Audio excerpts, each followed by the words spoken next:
рамках проекта «Люди рабочих профессий» Камыстинская районная библиотека продолжает знакомить вас с теми, кто своим трудом вносит большой вклад в развитие родного села.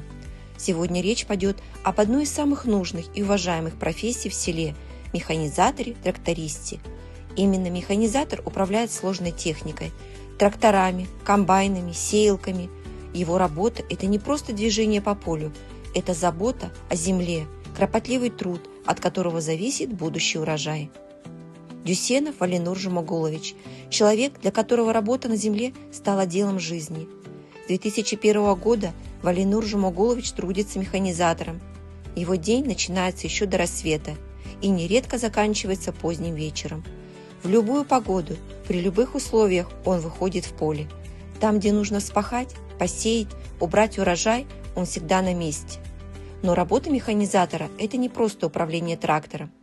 Это глубокое знание техники, умение точно настроить оборудование, выявить и устранить любую неисправность.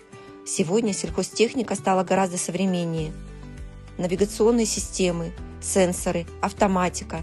Но главное остается прежним. Все держится на человеке, на том, кто любит свою землю, умеет трудиться и несет огромную ответственность за результат.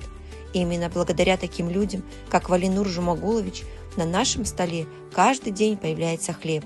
Его вклад в развитие сельского хозяйства не остался незамеченным. Он награжден благодарственными письмами и почетными грамотами от акима Кустанайской области и Камыстинского района. Профессия механизатора для тех, кто гордится своим делом, умеет работать руками и сердцем. Это больше, чем работа, это служение земле и людям.